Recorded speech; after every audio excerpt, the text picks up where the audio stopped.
Okay, so I'm going to the gym again, and you know, most people don't want to go to the gym. They don't want to sweat, and even I don't really want to do it, to be honest. It's not like I love having to drive somewhere and then, working out for like an hour and a half, or sometimes even 2 hours. Um, but it's literally like the best investment you can make, right? What if you think about it? What is more important than your health? I've said it before, but if you don't have health, it really doesn't matter. It really doesn't matter how much money you have or any of the other things you have. You won't have time to enjoy them. It's somewhat true about people that spend too much time working.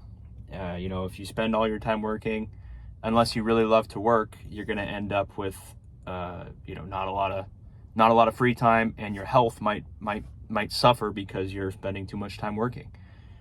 So, as with anything in life, you need to have a balance, right? Too much of anything is a bad thing. Moderation of things is usually your best bet. But if you don't make the investment in yourself, you could say that about anything, whether it's learning or skills or reading or being able to communicate with other people. You have to continuously practice that. It's the same with exercising and being healthy. If you don't do that on a weekly basis or on a recurring basis, you're gonna suffer the consequences sooner or later, right?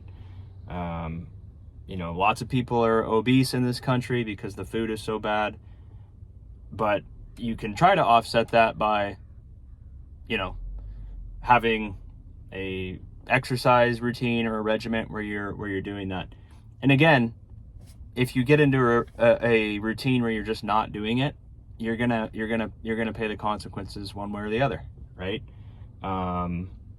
You're gonna be, as you get older, your health is gonna be worse. You're gonna have to maybe go to the doctors more. You're not gonna be able to travel. You see people that they just can't move as well, whether they want to go do stuff that requires them to walk. Whether you like to golf, you can no longer walk. You can't exercise. You need to have someone come with you. You can't travel alone. So you become limited if you don't make the investment in your health. And when you're younger, it's not much of an issue because, you're for the most part, most people when they're young are pretty healthy, even if they don't, prioritize going to the gym or sweating or trying to be flexible. But it's a cascading effect. If you don't do it as you get older and older, your body starts to deteriorate, your health starts to go downhill. And then even if you wanted to do it, let's say you're 55 years old, or even if you're 50, if you've kind of been unhealthy your whole life and you're not in the best of shape, even if you wanted to start doing it, your body just might have limitations because you're not used to that movement.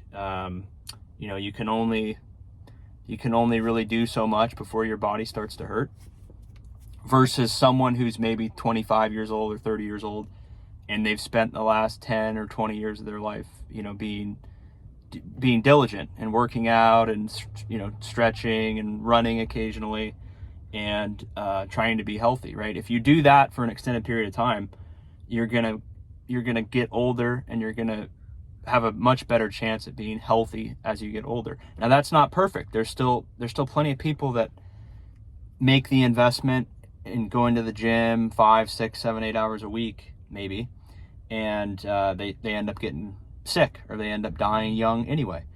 But statistically, you want to make that investment, because if you just don't make that investment as you get older, I see people that are not that old that are in really bad shape. They can't walk very well. Their mobility is really bad, and it's not even, they don't seem like they're even that old, really.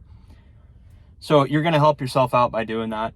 And it's not, like I said in the beginning, I don't like doing it sometimes, right? You'd rather just lie in bed or watch the game on TV or do something else, right? Snack on something and just stay at home or whatever. So it requires you to get up, and like I've said before, half the battle is literally just showing up. Once you commit to getting in your car or, stepping into the gym, you've kind of already done more than half the work because you're there.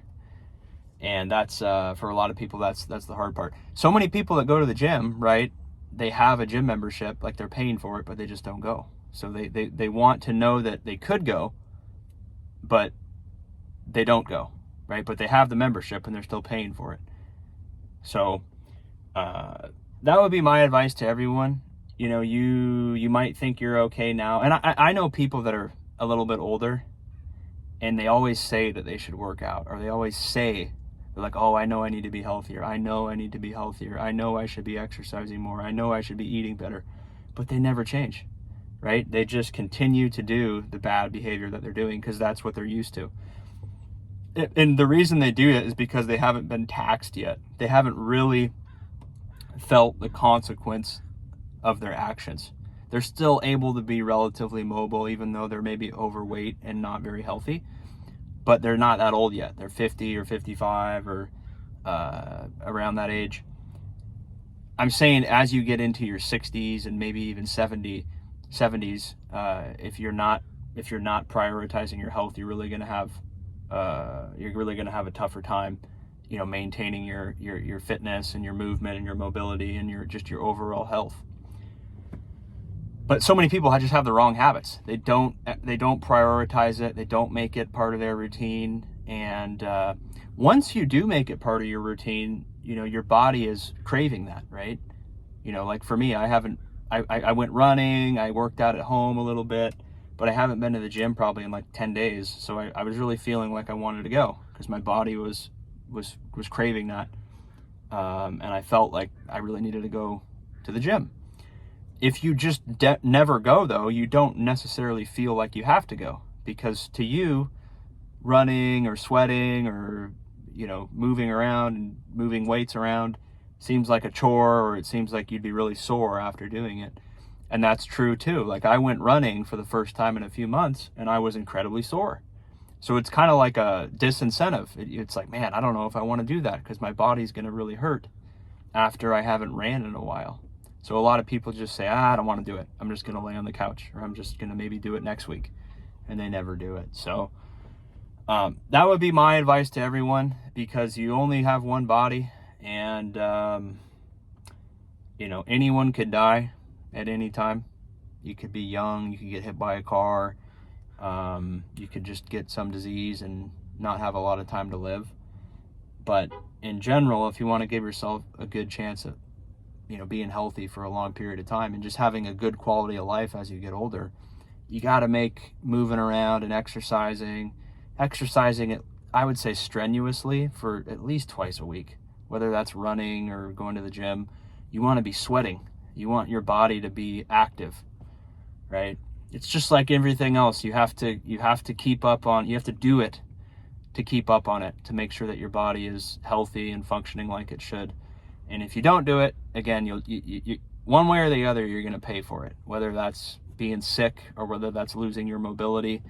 You could still live a long life, but what's your quality of life going to be if you're in a wheelchair, or if your mobility is really bad, or you have to rely on other people and you're not really independent, right? So prioritize it, and, you know, you give yourself the best chance at having a good quality of life. So you guys let me know what you think. You can subscribe if you want. I'm going to the gym now. See you on the next one. Take care.